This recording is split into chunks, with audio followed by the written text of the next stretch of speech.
Khandakar Mostaq Ahmad, justice S M Sayem এবং general Ziaur Rahman হলো অবৈধ দখলদার। সংবিধানের আজকে আপনারা যেরকম দোহাই দিচ্ছেন, সংবিধানের এই লিটারাল মিনিংকে, এই সংকীর্ণ মিনিংকে আপনারা উপরে তুলে ধরছেন, এটাকে যদি মেনে নিতে হয়, পঞ্চম সংশোধনী বাতিল রায়ের মাধ্যমে জিয়াউর রহমান অবৈধ ক্ষমতার দখলদার হন। আপনারাই এখন বিচার করুন, আপনারা কি সংবিধানের দোহাই যেভাবে দিচ্ছেন এটা মেনে শহীদ জিয়াউর রহমানকে আপনারা ক্ষমতার অবৈধ দখলদার হিসাবে স্বীকার করে নেবেন কিনা দিল সেটা একটু জানা দরকার।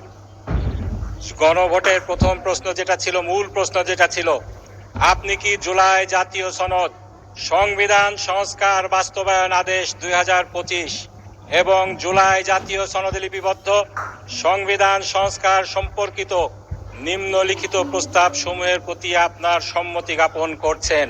মাননীয় স্পিকার, আপনারা যদি গণভোটে বিশ্বাস করেন, জনগণের ক্ষমতায় বিশ্বাস করেন, জনগণ এই জুলাই জাতীয় সনদ বাস্তবায়নের পক্ষে হা ভোট দিয়েছে, জুলাই জাতীয় সনদ সংবিধান সংস্কার বাস্তবায়ন পরিষদকে কিভাবে, বাস্তবায়ন আদেশকে কিভাবে আপনারা বলেন এটা ভয়েড ইস্যু, এটাকে বলেন কিভাবে আপনারা এটার এখতিয়ার নেই? একথা আমি আপনার মাধ্যমে প্রশ্ন রাখতে চাই। মাননীয় স্পিকার, এখতিয়ারের প্রশ্নে অনেক কথা এসেছে, কিন্তু এখতিয়ার আছে কি নাই এটা বলার এখতিয়ার কার আছে এটা সংবিধান থেকে দেখবেন না? সংবিধানের 102 নম্বর অনুচ্ছেদে পরিষ্কার বলা হয়েছে এটার এখতিয়ার শুধুমাত্র রয়েছে আমাদের হাইকোর্টের, সেটা ছাড়া আর কারো ওই এখতিয়ার নেই। আমাদের এই সংসদকে বলা হচ্ছে আমরা নাকি সার্বভৌম। মাননীয় সংসদ সদস্য, মাননীয় স্বরাষ্ট্রমন্ত্রী বলেছেন এই সংসদ বলে সার্বভৌম। এই সংসদ কি এই সংবিধান অনুযায়ী সার্বভৌম? এই সংসদের ব্যাপারে এই সংবিধানের 65 অনুচ্ছেদে কি বলা হয়েছে মাননীয় স্পিকার? জাতীয় সংসদ নামে বাংলাদেশে একটি সংসদ থাকবে এবং এই সংবিধানের বিধানাবলী সাপেক্ষে প্রজাতন্ত্রের আইন প্রণয়ন ক্ষমতা এই সংসদের উপর ন্যস্ত হইবে। আমরা এই সংবিধান দ্বারা আইন প্রণয়নের ক্ষমতা প্রাপ্ত, আমাদের আইনের ব্যাখ্যা দেয়া কোনটা আইন এখতিয়ার বহির্ভূত ভাবে হয়েছে এটা ডিক্লিয়ার করার কোনো ক্ষমতা নেই। এই ক্ষমতা রয়েছে শুধুমাত্র হাইকোর্টের। আমরা যদি এই সংবিধান মানি, আমরা যদি এটাতে সত্যিকার অর্থেই বিশ্বাস করি, আমাদেরকে আজকে এই কথা মেনে নিতে হবে। মাননীয় স্পিকার, আরো অনেক কথা বলা হয়েছে আমরা নাকি সংবিধান মানি না। আমরা জুলাইয়ের কথা বলতে বলতে মুখের ফেনা তুলে ফেলছি, কিন্তু আমরা সংবিধান মানি না। মাননীয় স্পিকার, এ কথাটি ঠিক নয়। আমরা যেটা মানি না সেটা হলো সংবিধানের যে ব্যাখ্যা আপনারা দিতে চেষ্টা করছেন সেই ব্যাখ্যা মানতে আমাদের কষ্ট হচ্ছে। আপনারা সংবিধানের দোহাই দিয়ে জনরায়কে অবজ্ঞা করছেন, এটা আমাদের মানতে কষ্ট হচ্ছে। সংবিধান বলতে আপনারা বুঝাচ্ছেন এই বইতে কালো অক্ষরে যা লেখা রয়েছে সেটা সংবিধান। আমরা বলছি এটা সংবিধানের অপব্যাখ্যা। এই অপব্যাখ্যা করে ফ্যাসিবাদের আমলে আমরা দেখেছি সংবিধানের দোহাই দিয়ে জনরায়কে অবজ্ঞা করা হয়েছে, জনগণের আশা আকাঙ্ক্ষাকে ছুঁড়ে ফেলা হয়েছে। আমরা তার বিরুদ্ধে। আমরা মনে করি সংবিধান যেটা বলেছে সংবিধান সম্পর্কে, এই সংবিধানের 7ম অনুচ্ছেদে যেটা বলা হয়েছে জনগণের অভিপ্রায়, সেটাই হলো সংবিধানের মূল শক্তি। এই অভিপ্রায় যেভাবে ব্যক্ত করা হবে সেই ব্যক্ত করা জিনিসটি সংবিধান। জনগণের রায় মাননীয় স্পিকার কিভাবে ব্যক্ত হয়? জনগণ যখন ভোট দেয়, জনগণ যখন গণ অভ্যুত্থান করে, জনগণ যখন বিপ্লব করে, তখন জনগণের সেই সাংবিধানিক ক্ষমতার বহিঃপ্রকাশ ঘটে। সেটাকে যদি আপনারা অবজ্ঞা করেন তাহলে প্রকারান্তরে আপনারা সংবিধানকেই অবজ্ঞা করছেন। এটাই আমরা বলতে চেয়েছি। জনগণ গণভোটে 70% ভোট দিয়েছে। তারা এই জুলাই জাতীয় সনদ বাস্তবায়ন আদেশকে মেনে নিয়েছে। এই বাস্তবায়ন আদেশকে মেনে নিয়ে আপনারা সংস্কার পরিষদ গঠন না করে, সংস্কার পরিষদের শপথ না নিয়ে, সংস্কার পরিষদ 30 দিনের মতো মধ্যে না ডেকে আপনারা এই সংবিধানকে অবজ্ঞা করেছেন, জনগণের ক্ষমতাকে অবজ্ঞা করেছেন, জনগণের উইল পাওয়ারকে আপনারা অবজ্ঞা করেছেন, এই কনস্টিটিউয়েন্ট পাওয়ারকে আপনারা অবজ্ঞা করেছেন। মাননীয় স্পিকার, সংবিধানের গুণ কীর্তন করতে যে পঞ্চম সংশোধনীর কথা এখানে টেনে আনা হয়েছিল, এখানে বলা হয়েছিল, আমি কোট করছি ভার্বাটিম, এই সংবিধানে এমন সংশোধনী আছে যেটা পৃথিবীর ইতিহাসে বিরল। সামরিক শাসনের মধ্য দিয়ে গণতন্ত্রের দ্বার উন্মোচন করে দেয়া হয়। এটার একমাত্র উদাহরণ বাংলাদেশ। শহীদ রাষ্ট্রপতি জিয়াউর রহমান এটা করেছিলেন। মাননীয় স্পিকার, খুবই সত্য কথা। আমরা যেটা বলতে চাই, এই পঞ্চম সংশোধনীকে আজকে যেমন আপনারা সংবিধানের দোহাই দিয়ে ছুড়ে ফেলতে চাচ্ছেন সেই জুলাই জাতীয় সনদ বাস্তবায়নের ঘটনাটা, সেই একই কায়দায় এই পঞ্চম সংশোধনীকে এই সংবিধান থেকে লাথি মেরে বের করে দেওয়া হয়েছিল সেদিন। সেই ফ্যাসিবাদী সরকার এটা করেছিল, আপনারা একই পথ অনুসরণ করছেন, এটাই আমাদের দুঃখের বিষয়। সেদিন শুধুমাত্র পঞ্চম সংশোধনীকেই বাতিল করা হয়নি, সেদিন সংবিধানের দোহাই দিয়ে শহীদ প্রেসিডেন্ট জিয়াউর রহমান সম্পর্কে কি কথা বলা হয়েছিল সেটা জানা দরকার জাতির। শহীদ প্রেসিডেন্ট জিয়াউর রহমানকে বলা হয়েছিল অবৈধ দখলদার, ইউজার পার। আমি কোট করছি মাননীয় স্পিকার, সেই জাজমেন্টে কি বলা হয়েছিল? The High Court division having found Khondaker Mushtaq Ahmad, justice S M Saim and general Ziaur Rahman as user purse.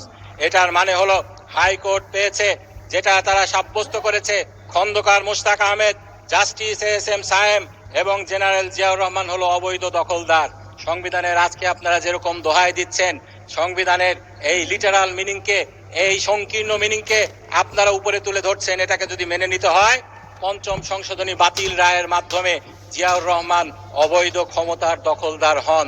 আপনারাই এখন বিচার করুন, আপনারা কি সংবিধানের দোহাই যেভাবে দিচ্ছেন এটা মেনে শহীদ জিয়াউর রহমানকে আপনারা ক্ষমতার অবৈধ দখলদার হিসাবে স্বীকার করে নেবেন কিনা? মাননীয় স্পিকার, এই সংবিধানের দোহাই দিয়ে 13-10 সংশোধনী কেয়ারটেকার গভর্নমেন্টকে বাতিল করা হয়েছিল। বাই দ্য ওয়ে মাননীয় স্পিকার, এই কেয়ারটেকার গভর্নমেন্টকে আপনারা সেদিন পঞ্চম সংসদে মেনে নিতে চাননি, আপনি সেই পার্লামেন্টের অংশ ছিলেন। আপনি জানেন সেদিনও এরকম আজকে জুলাই গণরায়কে নিয়ে যেভাবে ঠাট্টা বিদ্রুপ করা হচ্ছে, বলা হচ্ছে জাতির সাথে প্রতারণা, আভ্যন্তরীণ প্রতারণার দলিল, সেদিনও বলা হয়েছিল কেয়ারটেকার গভর্নমেন্ট নিরপেক্ষ হতে পারে শুধুমাত্র পাগল আর শিশু। কিন্তু পরবর্তীতে যখন জনগণ রাস্তায় নেমেছিল, আপনারা কেয়ারটেকার গভর্নমেন্ট মেনে নিতে বাধ্য হয়েছিলেন। সেই কেয়ারটেকার গভর্নমেন্টকে সংবিধানের দোহাই দিয়ে এই স্বৈরাচারকে, এই ফ্যাসিবাদকে এই দেশে প্রতিষ্ঠা করার জন্য সেই কেয়ারটেকার গভর্নমেন্ট সিস্টেমকে বাতিল করা হয়েছিল। মাননীয় স্পিকার, সেই 13-10 সংশোধনী রায়ের মামলায় আমরা দেখেছি, সেখানে রায়ে যেটা বলা হয়েছে, জনগণের হাতে ক্ষমতা রয়েছে, তারা যখন যেভাবে চায় সেভাবে তাদের কনস্টিটিউয়েন্ট পাওয়ারকে তারা ইউজ করতে পারে। মাননীয় স্পিকার, আমাদের সম্মানিত আইনমন্ত্রী মাননীয় সংসদ সদস্য সেদিন আরো বলেছিলেন, আমাদের 24-এর গণঅভ্যুত্থানের জুলাই সনদকে আমরা বড়জোর তুলনা করতে পারি 90 দশকের গণঅভ্যুত্থানের 3 জোটের রূপরেখার সাথে। মাননীয় স্পিকার, উনি এটা সত্যি কথাই বলেছেন। এই যে জুলাইয়ের সনদ হয়েছে, এই সনদটি পলিটিক্যাল যে পার্টিগুলো রয়েছে, রাজনৈতিক দলগুলো রয়েছে, তাদের একটি ঐক্যমত, এই 3 জোটের রূপরেখা যেরকম ভাবে হয়েছিল এটাও সেভাবে হয়েছে। কেউ এখানে নোট অফ ডিসেন্ট দিয়েছেন, কেউ পরিপূর্ণ ঐক্যমত্য পোষণ করেছেন, কিন্তু পরবর্তীতে যখন এটার উপরে গণভোট হলো, এই দুইটার মধ্যে পার্থক্য বুঝতে হবে। এই দুইটার কনস্টিটিউয়েন্ট যেই পাওয়ারটা রয়েছে, এই দুইটার মধ্যে যে আইনগত পার্থক্য রয়েছে এটা বুঝতে হবে। পলিটিক্যাল পার্টিগুলার যেই কনসেনসাস তৈরি হয় সেটার আইনগত কোনো বাধ্যবাধকতা নেই, কিন্তু যেই বিষয়ে জনগণ তাদের মতামত প্রকাশ করে, কনস্টিটিউয়েন্ট পাওয়ার প্রয়োগ করে মতামত প্রকাশ করে, সেটার একটি আইনি ভিত্তি হয়। সুতরাং এই গণভোটকে অস্বীকার করার কোনো উপায় নেই। এই গণভোটের রায়কে আমাদেরকে বাস্তবায়ন করতে হবে। মাননীয় স্পিকার, এখানে অনেক কথা বলা হয়েছে, সবকিছু জবাব দেওয়া যাবে না।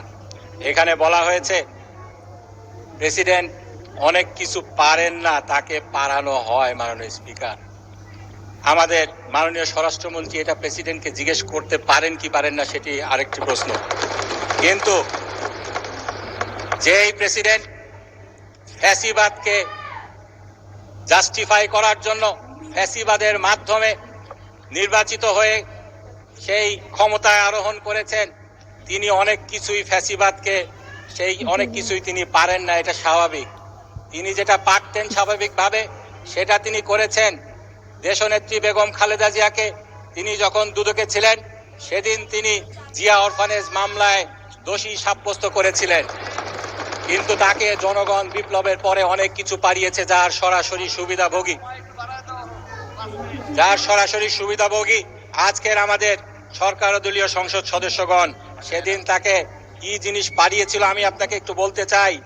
6-8-2024 যেদিন সংসদকে ভেঙে দেওয়া হয়েছিল, রাষ্ট্রপতি ভেঙে দিয়েছিলেন রাষ্ট্রপতি মোহাম্মদ শাহাবুদ্দিন, সাথে 3 বাহিনীর প্রধান, বিভিন্ন রাজনৈতিক দলের নেতৃবৃন্দ, সুশীল সমাজের প্রতিনিধি এবং বৈষম্য বিরোধী ছাত্র আন্দোলনের নেতৃবৃন্দের সাথে পরামর্শ করে জাতীয় সংসদ ভেঙে দিয়েছিলেন। মাননীয় স্পিকার, আমাকে যদি 1 মিনিট সময় দেন আমি শেষ করে দিব। 1 মিনিট বাড়িয়ে দেওয়া হলো।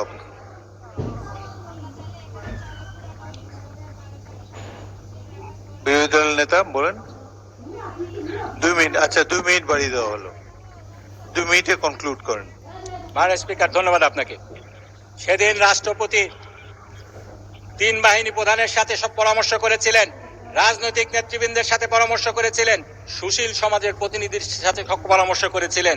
সংবিধানের কোন বিধি মেনে তিনি এটা করেছিলেন? মাননীয় স্পিকার, সংবিধানের 72 অনুচ্ছেদে বলা হয়েছে রাষ্ট্রপতিকে যদি সংসদ ভাঙতে হয় শুধুমাত্র প্রধানমন্ত্রীর লিখিত পরামর্শ অনুযায়ী তিনি এটা ভাঙতে পারেন।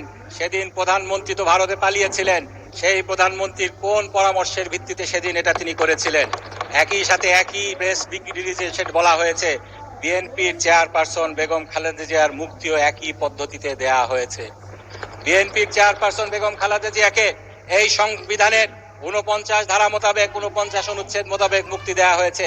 48-এর 3 অনুযায়ী এ বিষয়ে প্রধানমন্ত্রীর সাথে পরামর্শ করার বাধ্যবাধকতা ছিল। সেদিন কোন প্রধানমন্ত্রীর সাথে পরামর্শ করে আমাদের দেশনেত্রী বেগম খালেদা জিয়াকে মুক্তি দেওয়া হয়েছিল সেটা জাতি জানতে চায়। একইভাবে সংবিধানের 48টি ধারা একে একে সেদিন এই 1.5 বছরে লঙ্ঘন করা হয়েছে, যার প্রত্যক্ষ সুবিধাভোগী আমরা সবাই। এই সংসদের নির্বাচন মাননীয় স্পিকার কিভাবে হয়েছে? 123 অনুযায়ী জাতীয় সংসদের নির্বাচন হওয়া উচিত। সংসদ ভাঙ্গার 90 দিনের মধ্যে সংসদ নির্বাচন হওয়া উচিত।